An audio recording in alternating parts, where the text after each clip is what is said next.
we don't have any business to conduct, so Elsie will do an introduction of Stephen. And as you can see, he's got some show and tell stuff, and I'm sure he'll tell us all about it. But go ahead, Elsie. I probably should come here then, shouldn't I? Since that's where the microphone is. Yeah, So those poor people at home can hear. that would probably be a good idea, just a moment.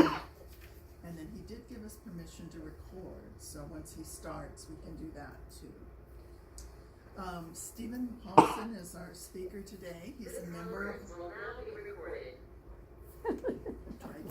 We're getting speakers here. So should I be up there then? No, this is fine. Okay. Stephen is a member of our group, and he has a really interesting story about how he discovered that he has Mayflower ancestry. I'm not seeing anything.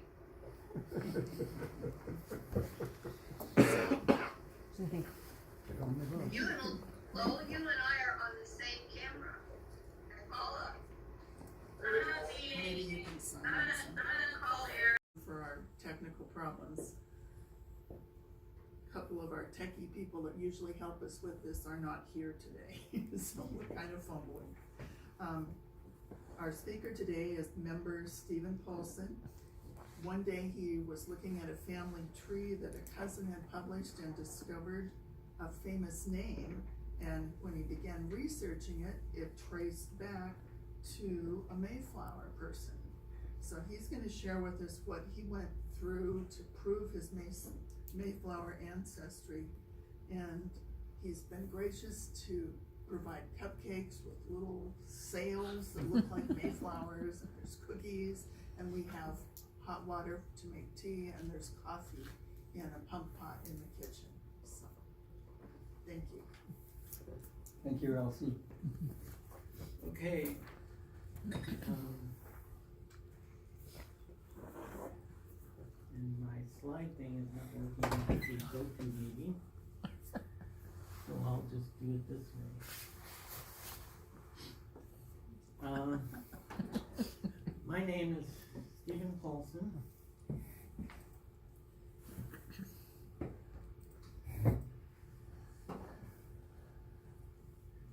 And I was born on April 2nd, 1952. And this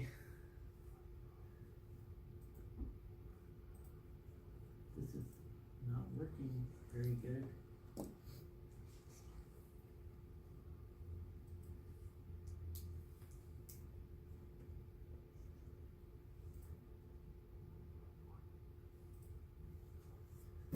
And people have been misspelling my name ever since day 0, as you can see here. I grew up primarily in Port Angeles, Washington, and Port Townsend, Washington. And I have my brother and my sister Janelle with me. Of course, we grew up together. Our father was an engineer with Crown Zellerbach, and we moved around a lot to mill towns. Of course, Port Angeles and Port Townsend. We also lived in Clatskanie, Oregon for a while, and Camas, Washington, and even St. Francisville, Louisiana. I went to, I graduated from Port Townsend High School, and then I went to Peninsula College in Port Angeles for a couple years, got my AA degree. I transferred to the University of Washington, and I didn't like it there very much because it was so big and I wasn't used to that. So I transferred then after a year up to Bellingham, and I got my bachelor's degree at Western. I've been married for 40 years to my wife Laura, and we have one daughter, Sarah, who's a teacher at the Evergreen School District.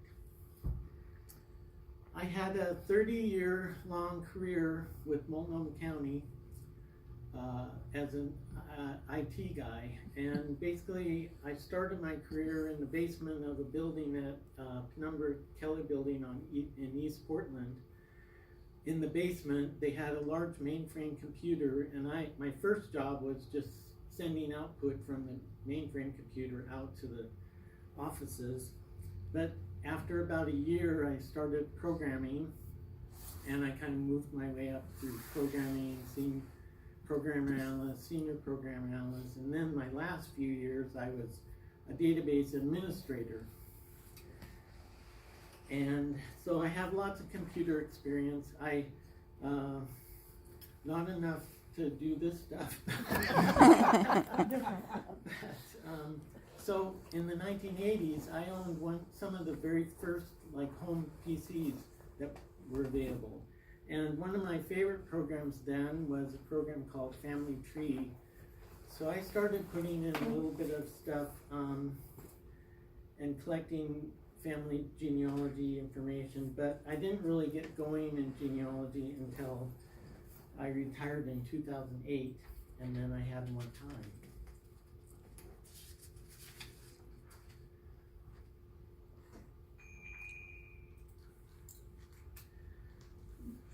My surname is Paulson, which is a patronymic name.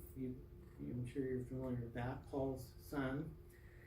And in fact, I have Danish, Swedish, German, and English heritage, and I also have some Viking blood in my background. My great-grandfather, Niels Paulson, who you can see here, came to America from Denmark in 1872. And he eventually settled in Round Hill, Virginia. I knew very little about him at first. I didn't even know what he looked like. And he was really one of my first genealogy endeavors to find out about him. I searched for him for years and couldn't find anything. But then one day I was at the Furstenberg Library, and I was using Ancestry.com there. And I was trying every kind of variation of name spelling I could think of. And then finally I hit. And all of a sudden I had tons of information about him. I had links to stuff, documents, hints of pictures all over.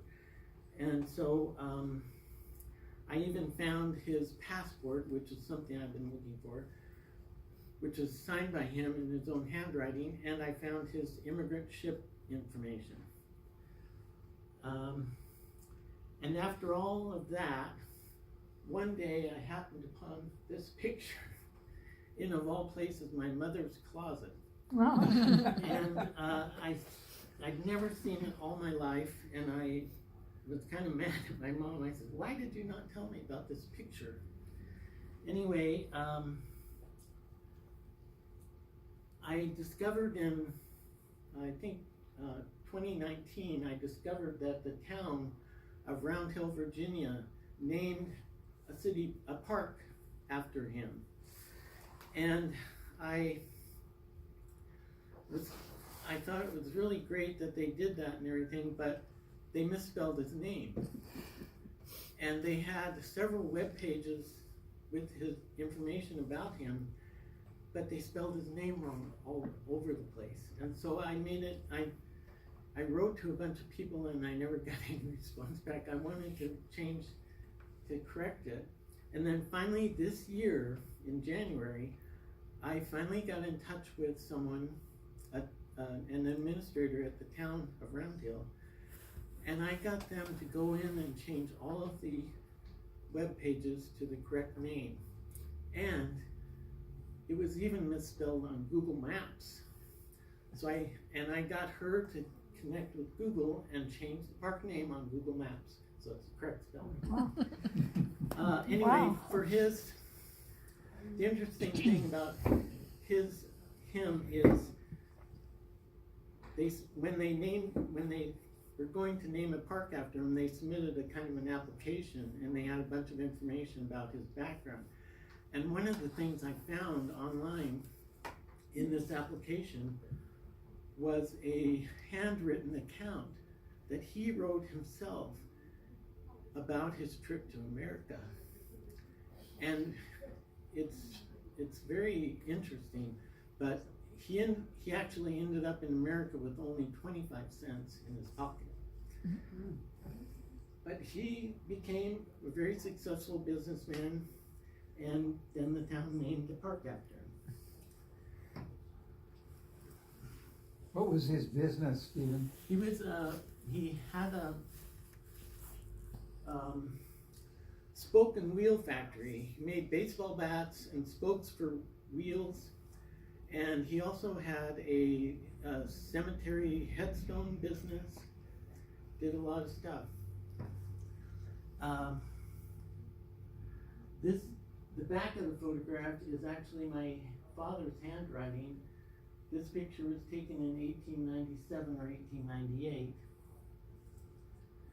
And the little guy in the background, that's my grandfather, Paul Paulson. He came out west to Washington State as a young man, and as they say, the rest is history.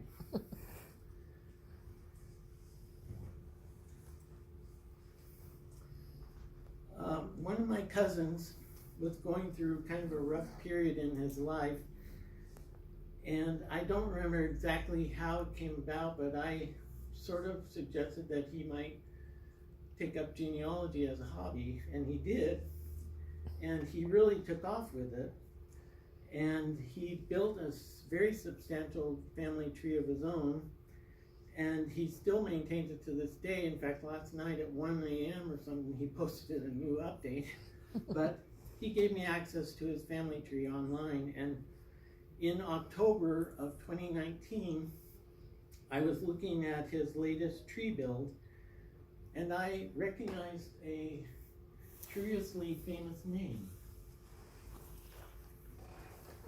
Experience Alden. And I immediately, thought, well, this could be something, and so I started researching on my own.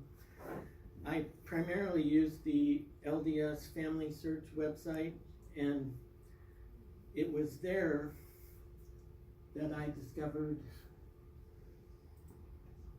a memory, an interesting memory. And that was a document attached to another person, this Elizabeth Betsy Wheeler, on the tree.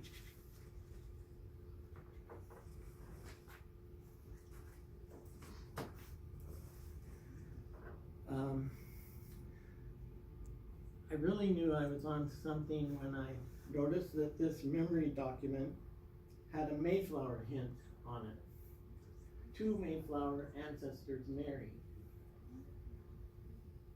And when I read the document, it was actually a letter that some grandparent had written to their grandchildren, and it was about the Mayflower, its passengers, and the very first Thanksgiving.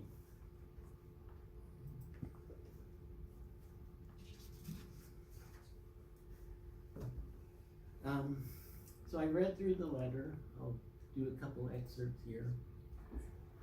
Do you like Thanksgiving? All that turkey, pies, cakes, and being with your family? You have ancestors, great-great-grandparents, who were there at the first Thanksgiving that the Pilgrims held in Plymouth Colony in the fall of 1621. You have 5 ancestors and 1 sibling of an ancestor that came on the Mayflower. Wow. 3 of your ancestors were present that first Thanksgiving. I used the letter I used the information in that memory document to put in my own family in the same way that they did and go backwards. And I did get messed up a bunch of times and didn't trust my work mainly because of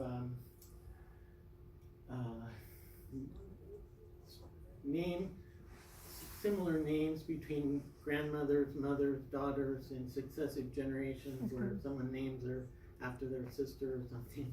That messed me up, and also some multiple marriages.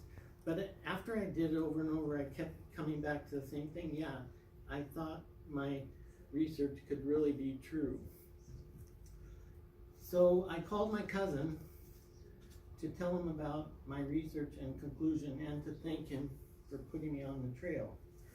And then I spent a frantic weekend scribbling out worksheets and stuff. And after my intense worksheet mapping session, I thought that I could use some more help and advice. So I decided to take my findings to Clark County Genealogy Society. At that time, you guys were at this location, and I decided to drop in on an unfocused meeting. It was October 2019, a month before Thanksgiving, and the building was almost empty. There was only a couple people there. A few other people dropped in occasionally, but I think it was Stephen Cornick and Lowell Kennedy. They were the two main guys there at the time. And they were tearing down the bookshelves, getting ready to move to this location. And they took a break, and I showed them my research and findings, and I asked them for advice, and I told them that I wanted to send a letter to my affected relatives, the ones that would also have Mayflower descendants, but I just wasn't sure about it. And they advised me to go ahead and send the letter, but continue working to prove it's true. And so I did. I sent out a letter that Thanksgiving, and I sent out a holiday card, Happy Thanksgiving, you could be related to us. And that was Thanksgiving 2019.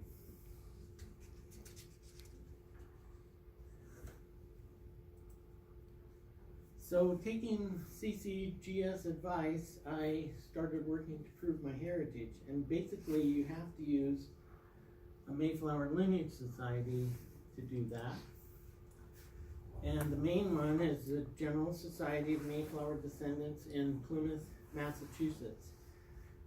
I submitted an application where I listed my 13 generation line, and I paid a fee, and they did a preliminary review, and then they sent back a letter suggesting that I buy some more copies of other people's applications that had some similar names on them, and so I did that.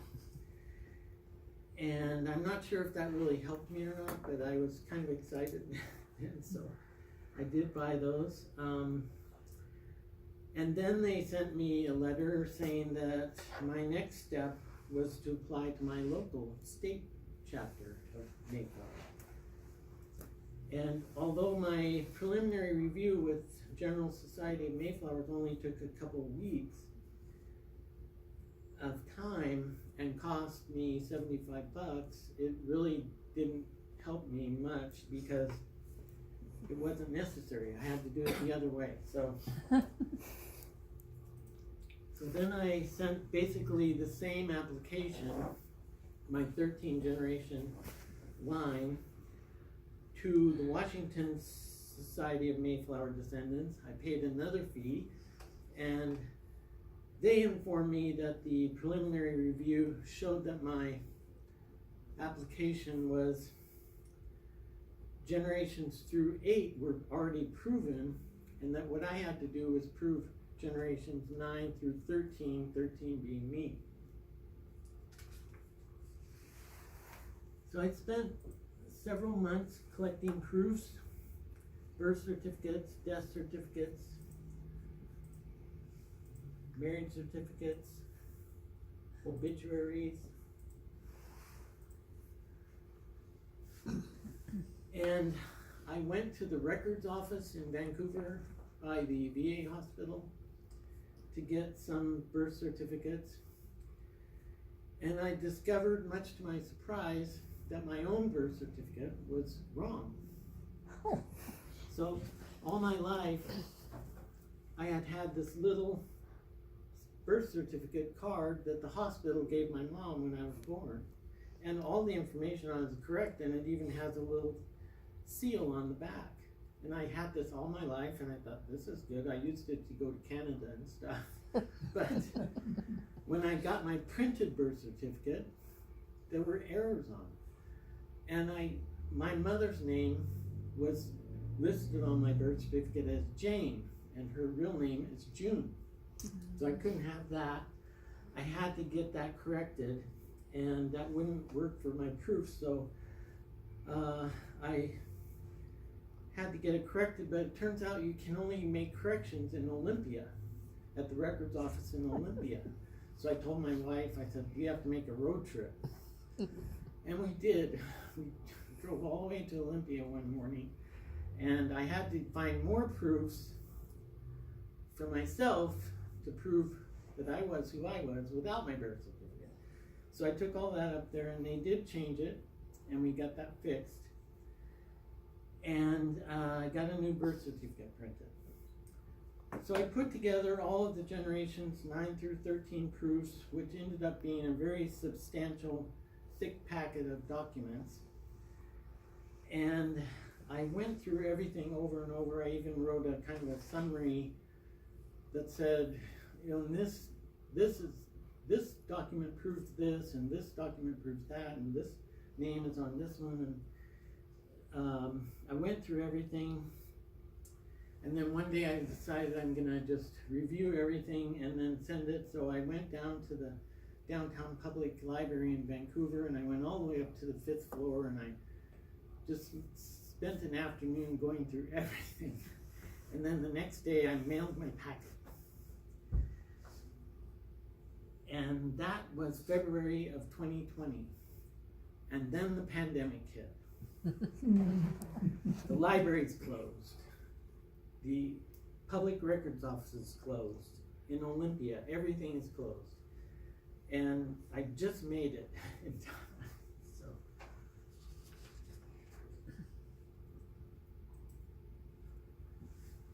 So my packet is in, and months and months and months go by, and I haven't heard anything. I decided to send an email to the historian that was reviewing my application, and they informed me that I probably wouldn't have proof before Thanksgiving of 2020, and they told me more likely it will be 2021. And I couldn't believe, you know, why is it taking so long? So I decided to write a letter to the governors of the Mayflower societies, both the one in Plymouth and the Washington State one. And they did write me back and said that they were way backed up because of the pandemic, and they blamed the fact that it was also happened to be the 400th anniversary of the Mayflower sailing, 1620 to 2020. And they said they were swamped with applications to verify because everyone dumped a whole bunch of applications in on the anniversary. And then they told me that all their historians are volunteers, and they just work when they can. So anyway, they have a lot of excuses, but so I sent out my second "You could be related to us" letter to all my affected relatives, and I also at that time sent some Mayflower swag to some of those people, like this is a Mayflower ship pin that the ship actually sails. And I sent one to the library here, and I sent some Mayflower stamps to all my relatives and some to the library. And that was to keep them interested. Still waiting. I discovered that the Washington Society of Mayflower Descendants decided to publish an application list, waiting list, online. Apparently I'm not the only one that's waiting. So on the very first list published, I'm 20th on the list. So as the months go by, I watch myself, you know, slowly come up the list. And then one month, I went down 2 positions, and why? Who got in front of me? Anyway, finally in August of 2021, I got an email that they were finally reviewing my application at Washington. And a few days later, they told me it was approved. And I get really excited, but there's more waiting to do, because now I have to be nominated to the General Society in Plymouth. And they sent me a final application, which I had to sign.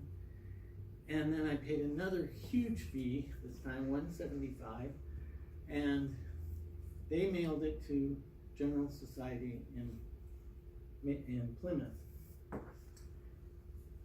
And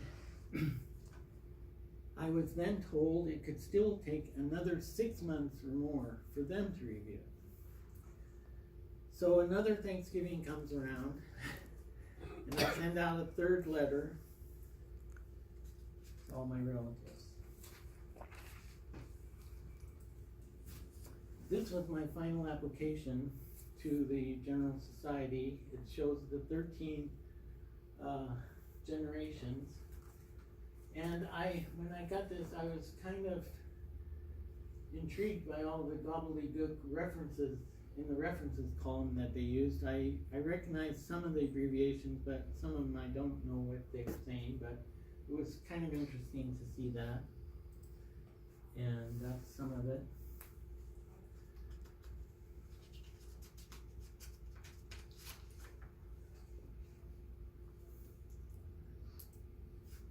So, while I was waiting, with all the time I had to wait, and because I had all these proofs already, I decided I would apply for a Washington State Pioneer Certificate for one of my other relatives. And so my great-great-grandfather, Herman Fisher, came to Washington before it was even a state and settled in Port Angeles. And for them, I sent in a 6th generation lineage application, and they were very quick. They verified it right away, and they sent me a certificate in just a couple short months. This is it, and they gave compliments to all my proofs. So I knew I had done something good.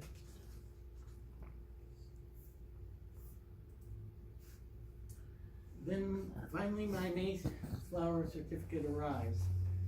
It took me 32 months of waiting since I first started this, which is actually 30 months longer than it took the Pilgrims to cross the ocean to get to America. And they spelled my name correctly. And this year I sent my 4th and final Thanksgiving letter, and I sent a card with it. It says, "Happy Thanksgiving. You are related to us." To all my relatives.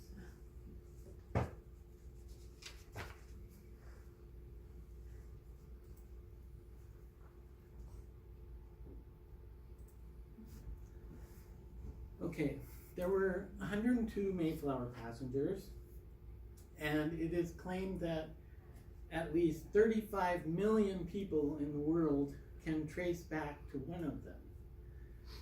Several presidents, all of the Bushes and Adams presidents, there's lots of celebrities and movie stars. Marilyn Monroe, for one, can relate to a Mayflower passenger. I think Kevin Costner also. There was a famous poet, William Wadsworth Longfellow. I have his book, The Courtship of Miles Standish, which he wrote about John and Priscilla, seen here, who were also his Mayflower ancestors. I trace back not to just one passenger, but many passengers. I am a descendant of John Alden and Priscilla Mullins, but Priscilla's father, William, her mother, Alice, and her brother, Joseph, were also on the Mayflower, so I can relate to them. And unfortunately, those three did not survive the first winter, but John Alden and Priscilla Mullins were at the first Thanksgiving in 1621. Remember that the Pilgrims arrived in 1620, but they didn't have their big feast until 1621. So John and Priscilla eventually married and had 12 children. And remember back to that memory document that I talked about earlier, where it said 2 Mayflower descendants marry. Well, because of that, I also traced back on another path to the passenger George Soule. And then, if that isn't enough, one day while I was waiting, I get an email from Family Search and says, the subject line was, "You have Mayflower heritage." And I said, yeah, I know, I've been trying to prove it for years. But when I read further into the letter, it said it was for another Mayflower passenger, Moses Fletcher, and that somehow I was related to him through my father's side. But I don't have the time to authenticate that, so one was enough. So most families love to celebrate Thanksgiving, and my family was no exception to that. And I even found several photographs of my ancestors gathering at Thanksgiving time. But this photograph is extra special to me because it was taken in 1921 in Port Angeles, which is 400 years from last Thanksgiving. And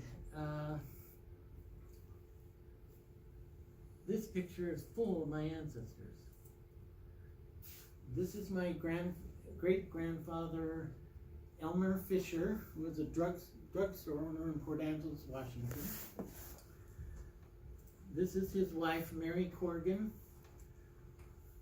This is her mother. That would be my great-great-grandmother. This is my grandmother, Atheline Fisher Paulson. This is my uncle, Paul E. Paulson. This is my grandfather, Paul Thomas Paulson. And this little guy in the back, he's 1 year old at the time, is my father, Donald Paulson.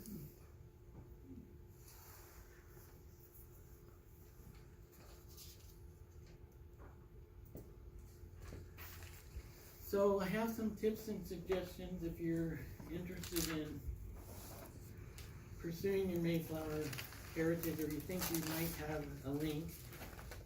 I can't stress strongly enough the fact that memories in the LDS website are not just photographs, but they're documents, and they can have, if you read through them, they have a lot of clues and information in them, which can help you. If you're going to apply, start with your state society first, because I just kind of wasted some time and money going the other route. The usual process is the state historians will verify you and then nominate you, as they finally did for me. Is your birth certificate correct? If you don't know, you should check, because you're the only one that can change that. I found some errors on my father and my mother's birth certificates, but I wasn't able to change those without going to court to change them. So you can't change your own. And you have to be prepared to wait, spend a lot of time waiting, pay lots of fees, and wait some more.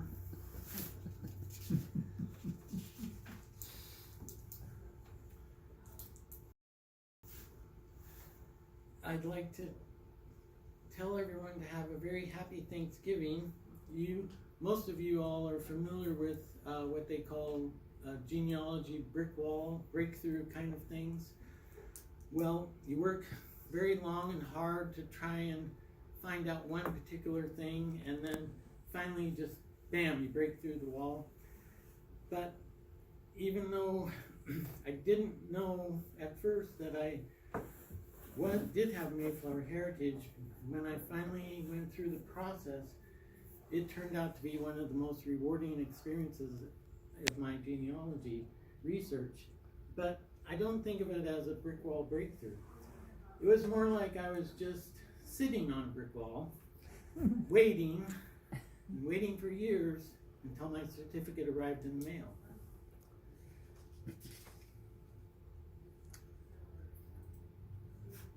And I have a website, which I have a link to cards that show the information there. I have collected all my family history, written lots of stories, and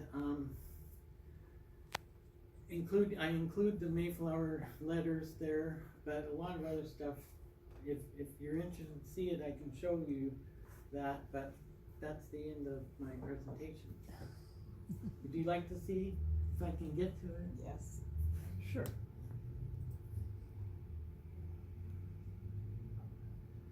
Okay, this is I have what they call flip books, where I've created a large document with every time I decide to write a story or some history about my family, I will add it to this book. And it's available to anyone online. I've saved a ton of money in ink and printing and stamps by letting my relatives access it online. But for instance, you can click on any page and go directly to that page and read the story. And these little genealogy trees will take you back to the table of contents, and you can search for something else.